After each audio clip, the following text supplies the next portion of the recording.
This left-wing journalist is crying racism because a random man was friendly to him. Take a listen to Roland Martin and the complaint that he posted to his Facebook page. White people really crack me up. So, y'all see what I got on. So, when I travel, like vacation and stuff, or time off, man, listen, I ain't trying to pack a whole bunch of shit, so I color code. So, everything in my bag is Texas A&M. So, sometimes it might be all Astros, all Rockets, all Texans, all Alpha. So, I'm walking. White dude says, "You a fan or did you play?" I knew exactly what he was talking about. I said, "Excuse me?" He goes, "Oh," he said, "what you have on? Are you a fan or did you play?" Now mind y'all, I got on Aggie shorts, maroon shoes, okay? Because I keep it simple when I pack. All I said was, "No, I'm a graduate." And I walked off. That's the shit black people have to deal with if we go to PWIs. Imagine wanting to be a victim this bad, that you spin people being friendly to you and making casual conversation into some imagined hate crime or racial microaggression or something. Dude, it's not normal to be, people wear like sports gear from one team or another, but when you have the hat, the shirt, and the shorts that are all Texas A&M, they're going to assume, oh, is he like a coach, a player? Is he affiliated with this somehow? Or is he like a super fan? Those are the things that people would think of. And college football teams have lots of fans who aren't all necessarily graduates. So the idea that just because he asked if you were a fan, he's assuming you didn't go to college isn't true. The fan category includes a lot of graduates, but also, their families, their kids. A lot of people support a certain college football team because their dad went there, so they grew up watching them, even if they didn't go there. Or conversely, if he asked if you played there, that's also assuming you're a student and a graduate. So the entire thing, without some sort of details that make you think there was actually any racial animus here, comes off as this left-wing journalist just looking for reasons to portray himself as a victim and to accuse some random stranger who was being friendly of racism and play the victim and talk about how, you know what, even if one white person did say something offensive to him, it still would be kind of messed up to make broad generalizations about white people always do this or white people always make these assumptions. It would still just be an individual, and you wouldn't really be fair to draw conclusions about a whole group of people as a result. But that didn't even happen. You made this up. You played yourself. You invented and imagined oppression and discrimination were based on your own telling of events. None happened. That is pathetic.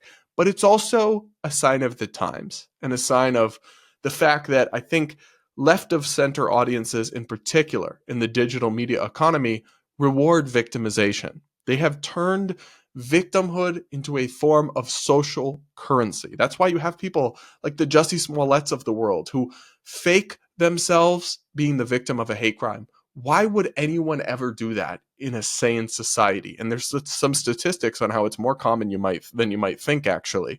Why would anyone do that?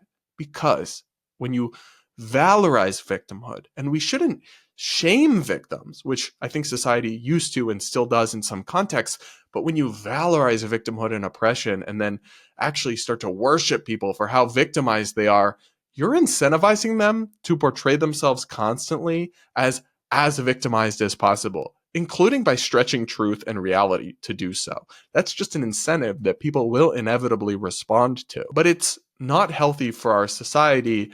And for a journalist, it's fundamentally dishonest or delusional. Other than that, though, great stuff, Roland. Up next, this Republican senator needs to reread the First Amendment. Take a listen to what Republican senator and former college football coach Tommy Tuberville said in a television interview about free speech. This comes in the context of the green card holder who has been detained and the Trump administration is trying to deport over alleged support for Hamas and his role in the Colombia protests / illegal encampments. But Tuberville made some much broader statements that are kind of concerning beyond that one individual who we already discussed on the show. Take a listen. We have K through 12 and we have higher ed. We've got to treat both of them different. But when it comes to protesters, we got to make sure we treat all of them the same. Send them to jail. Free speech is great, but free speech is not what we need in these universities, and they don't need to be doing things that they're preaching from Hamas about anti-Semitism. Wow, so that was kind of an incoherent word salad, but the parts that are decipherable are concerning. Sorry, Senator, but you can't send people to jail for protests. Protesting is a right. People are allowed to protest. Now, some forms of protest can become criminal acts, like if you're occupying property as part of encampments, and maybe that's what he was getting at there, but it wasn't clear, even from the full segment, which I watched with the broader context.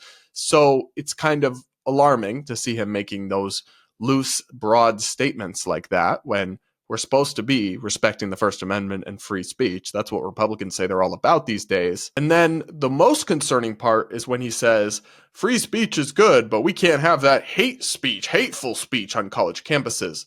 You sound like a woke liberal. And sorry, but the First Amendment protects hate speech. There is no hate speech exception to the First Amendment or free speech, and there never can be. Because what constitutes hate speech is entirely subjective. It just means speech that some people hate.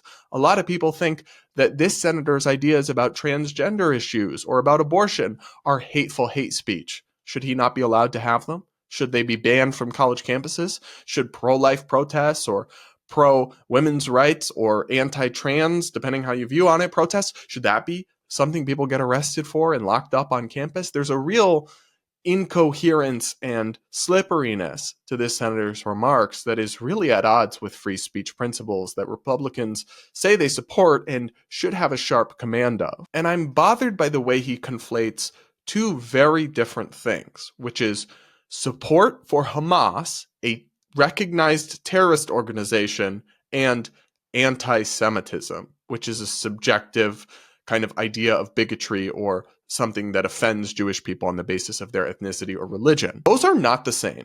One of those things is definitely protected free speech. Anti-Semitism, offensive opinions, that is subjective. Some things people consider anti-Semitic, it's just like racism, sexism, homophobia. That is a category of protected free speech that some people find offensive, and I don't support it if it's actually anti-Semitic, but people are free to say things that some people consider anti-Semitic. But openly supporting a terror organization is to some extent a different question, especially if that involves material support for that organization. Conflating those two things, again, you are muddying the waters about this case and about this issue more broadly. Republican lawmakers and politicians maybe need to do a Constitution 101 recap about the First Amendment so they can stop conflating these different things. And if they want to literally just crack down on people who are openly in support of a terror group, that's one thing. But stop conflating it with hate speech or offensive things or all this other stuff, because when you do that,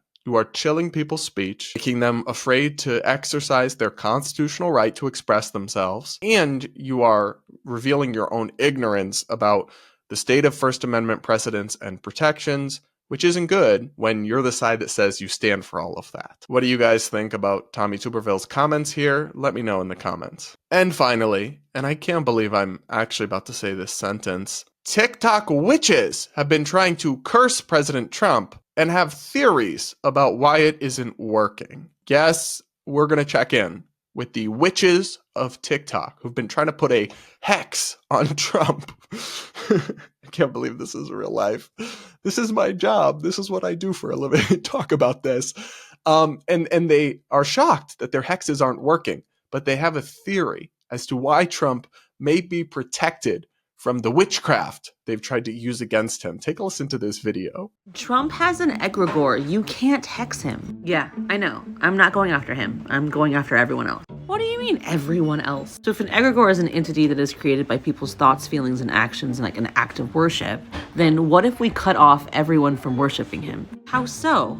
What if there was a witch who created a spell that gave you the ability to gently bind the family members in your life who have been brainwashed to give him all of their adoration, and instead it caused them to go self-reflective? I'm listening. So if they're too busy reflecting on themselves and the thoughts, feelings, and actions that they've created and the relationships they've ruined, then no one's idolizing him, right? Okay, I see where you're going. And then we've essentially depowered his egregore. Okay. How do I help? How do I get this spell? I thought you'd never ask. This is the Void Moon Bind. It's gentle, there's no baneful energy, so nothing's gonna come back and get you. But it will cause these people, these family members, his followers, to go self-reflective. They won't be giving him any energy. This spell is meant to guide them and not control them. We want them to reclaim their power from him on their own. Okay, but when do I cast it? During the next Void Moon. It's that easy. And that's all we need you to do. Leave the rest to us.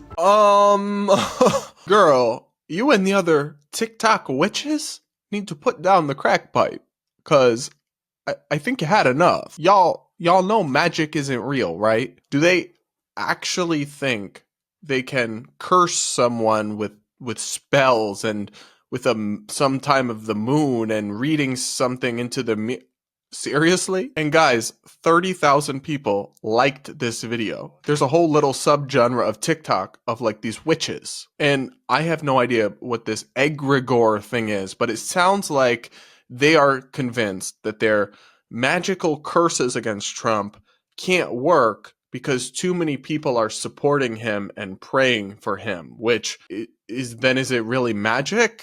And do they have any evidence to suggest that absent that, their curses would work? And isn't it kind of insane and evil that their plan is then to just curse everyday Trump supporters? I don't know, y'all. The more time I spend on TikTok, the more I'm convinced that a huge portion of Americans are deeply, deeply unwell. And I don't know how to fix this, but I don't think magical spells or potions are going to help. What do y'all think? Are you believers in TikTok witchcraft? Please do let me know. All right, everybody. That's it for this episode of the Barad vs. Everyone podcast. Thank you so much for tuning in. Please do make sure subscribe if you aren't yet. Do hit that like button before you go.